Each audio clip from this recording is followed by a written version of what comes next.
मोहम्मद दानिश एक ऐसा नाम जो शोर से दूर पहाड़ों के बीच बसे एक छोटे गांव शालपुर में गूंजता भी नहीं था। 25 साल का, सीधा, सादा, शांत और गमगीन। बचपन में मां बाप चल बसे और दुनिया से उसका रिश्ता किताबों, बादलों और जंगल की हरियाली तक सीमित रह गया। हर रोज वो सुबह सवेरे उठता, अपनी पहाड़ी झोपड़ी से निकलकर जंगल की ओर चल पड़ता, वहां जहां उसे कोई ना जानता था और वो किसी को जानने की जरूरत महसूस नहीं करता था। पहली मुलाकात एक दिन सुबह सुबह ओस की बूंदों से भीगी पगडंडी पर चलते हुए दानिश की नजर एक झाड़ी पर पड़ी। कुछ सफेद सा थरथराता हुआ। पास जाकर देखा तो एक छोटा सा बर्फ जैसा सफेद खरगोश कांपता हुआ पड़ा था। एक पंजा जख्मी था। दानिश झुका, धीरे से उसके पास गया।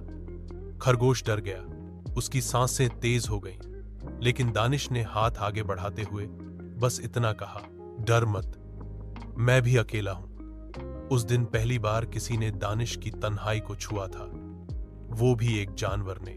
नाम दिया साया। दानिश उसे अपने घर ले आया, उसकी चोट पर हल्दी लगाई, रुई से बांध दिया और उस दिन से उसका नाम रख दिया साया, क्योंकि दानिश को लगता था वो कोई आम खरगोश नहीं, जैसे उसका अक्स हो, उसकी परछाई। साया बहुत जल्दी ठीक हो गया और फिर वो हर वक्त दानिश के साथ रहने लगा। वो उसके पैरों से लिपटता, छत पर उसके साथ बैठता और जब दानिश उदास होता तो वो चुपचाप उसकी गोद में सिर रखकर उसकी सांसों को सुनता। वो महीनों की दोस्ती साया और दानिश की दोस्ती अब ऐसी हो चुकी थी कि गांव वाले कहते, अब तो वो लड़का उस खरगोश से बातें करता है। लेकिन क्या किसी को पता था, वो बातें नहीं, एक इलाज था। साया उसकी मां की तरह उसे सुबह उठाता। जब बारिश होती तो दोनों दरवाजे के पास बैठकर उसे सुनते।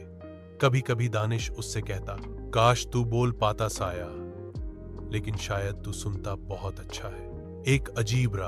एक रात दानिश नींद में जागा। उसे लगा कोई उसके कमरे में चल रहा है। उसने देखा साया खिड़की के पास बैठा था, लेकिन उसकी आंखें चमक रही थीं, अजीब नीली रोशनी से।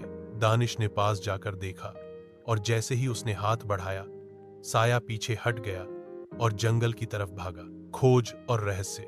सुबह से लेकर शाम तक दानिश साया को ढूंढता रहा। वही जंगल, वही रास्ते, लेकिन कोई निशान नहीं। तीसरे दिन उसे एक पुराना टूट चुका मंदिर मिला। उसके पास एक पेड़ की जड़ में कुछ खरोंचों में लिखा था, जिसने मुझे छुआ है उसने मुझे बदला है। दानिश डर गया। क्या साया कोई साधारण खरगोश नहीं था? सच का सामना रात को जब दानिश वापस लौटा तो साया दरवाजे पर बैठा था, लेकिन इस बार वो सिर झुकाए बैठा था, जैसे कुछ कह नहीं पा रहा। दानिश ने उसे गोद में उठाया और पूछा, तू गया क्यों था? डर गया था क्या? तभी साया की आंखों से 2 आंसू गिरे। हां, खरगोश की आंखों से आंसू। और फिर कुछ ऐसा हुआ जो दानिश ने कभी नहीं सोचा था। साया की आंखों से एक नीली रोशनी निकली और एक धीमी सी आवाज आई, मैं तुम्हें छोड़ना नहीं चाहता, लेकिन मैं तुम्हारा नहीं हूं। दानिश की आंखें खुली की खुली रह गईं। साया बोल रहा था, राज खुलता है, साया कोई आम खरगोश नहीं था। वो एक दूसरी दुनिया का जीव था, जिसे इंसानों की भावनाएं छूने से एक दिन इंसान बन जाने का श्राप था।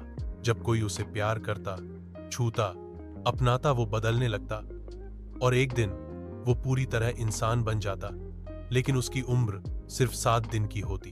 अगर तुम्हें ये कहानी पसंद आई हो, चैनल को सब्सक्राइब करो, वीडियो को लाइक करो। Coming soon part 2।